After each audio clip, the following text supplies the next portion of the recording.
Hey, what's up, you guys? It's Lid, and today we're talking about 10 things I couldn't do growing up in a cult.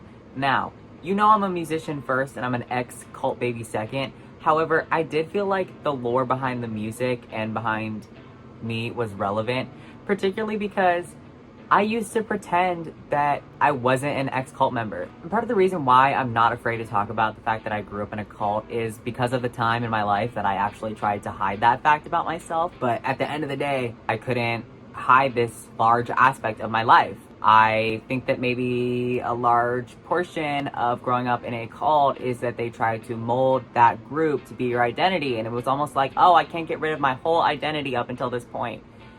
So that's why I'm talking about it. So anyway, here we go. I wrote them all down. Here's 10 things I couldn't do growing up in a cult. Number 1, dye my hair. I know you can see my hands, pretty purple. I do enjoy dyeing my hair purple, and this was something that I could only do during the summer, because this actually leads me into my second point, which is that I couldn't go to public school. There was a saying in the community that I grew up in that if you send your kid to public school, that's like sending them to hell. Sending your kid to public school is like sending them to hell.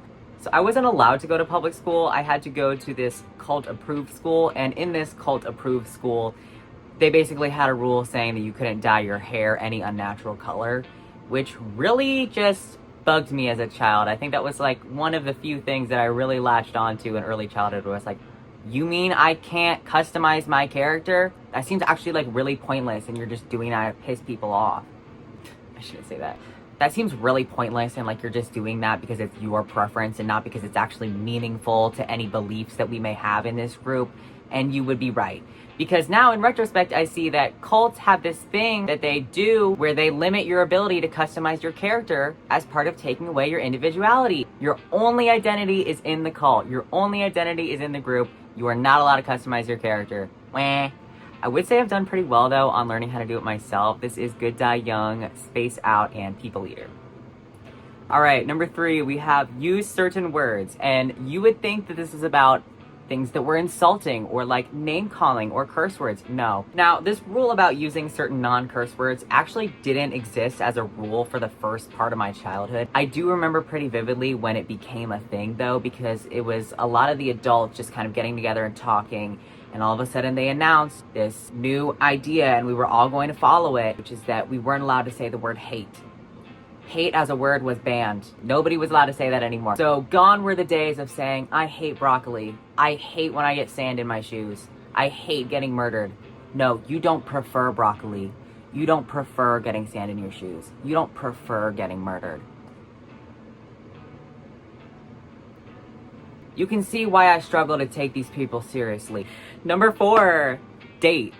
Period. There's this book by Josh Harris, which you may have heard of, called I Kissed Dating Goodbye. And an interesting thing about this is that he was 20 and unmarried when he wrote it, but everybody in my group, in like the church that I grew up in, they got like really into it.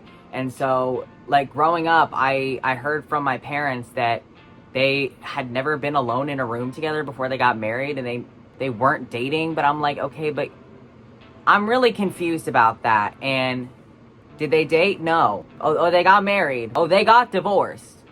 So I'm like, what were you even doing that for? That makes no sense to me. I mean, not gonna lie, there was nobody that I wanted to date growing up because it was just like, I'm busy playing Minecraft. I saw how my parents' relationship turned out. I'm not taking advice from you. All right, number 5 is kind of in the same vein, which was having friends outside of the cult. Yeah, they pretty much told us not to do that because if I did that, then they would like get me roped into like drugs and gangs and rock music.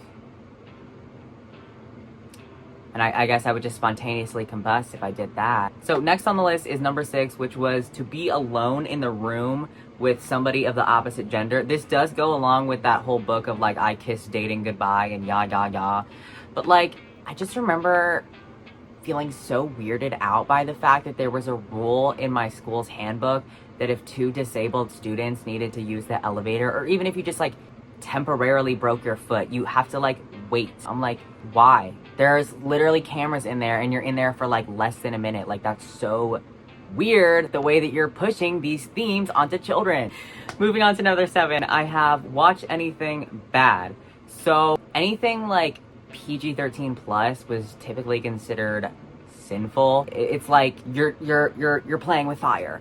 You can't do that. It's safe not to. Or if you do, just like ask for forgiveness after. I still have to laugh at the lengths that they went to be legalistic about these types of things, where it was like nothing is ever good enough. There's one incident that really sticks out in my mind. It's one time I rolled my eyes, but I wasn't really rolling my eyes. I just kind of like looked around in a circle because I saw Bob the Tomato on VeggieTales do that. And then people were like, why did you do that? And like, it's pretty clear from the situation that me as a child, I'm not trying to be sassy, okay? I'm trying to be nice. But when I explained that I had just like looked in a circle, like rolled my eyes like Bob the Tomato, the response that I got back was, okay, well, Bob the Tomato is a sinner in need of God's grace. Don't ever ask me to take you seriously, ever in your life, if you seriously just said Bob the Tomato is a sinner in need of God's grace to me. Number 8, secular music. So the only options I really had was like Christian music, but I'm gonna quote Hank Hill here. You're not making Christianity better, you're just making music worse. So I really didn't listen to music until I was 15. I remember multiple times telling people that music was not good and music was for people who can't control themselves. And I just have it in my memory that multiple times as a teenager, I said in public, why would I listen to music? That's like cheating on your wife. Like, can't you just control yourself? I didn't care that other people were doing it, but when people asked me why I didn't do it, I was just like, why? I can control myself. Really until I was about 15. 15 is when I discovered My Chemical Romance. Obviously, that would make me change my mind. Number 9 is also music themed, and that would be to own the guitar that is behind me. So, because any inkling of anything, even remotely sinful, would be bad, to own a guitar it's kind of like saying that you're like to like rock and roll, and like you really can't do that, and I don't like it, and blah blah blah blah blah. And like, I'm just gonna own a guitar. I like playing the guitar. I like singing. I like writing music. That's that on that, Janice. Nobody was named Janice there, but that's that on that, and I don't care. Number 10, curse for real. In regard to everything that I talked about today, and a lot of things that I'm keeping to myself for the future, I just have one thing to say. Bitch. As long as you are alive, you have an enemy in me. And I will make music about it.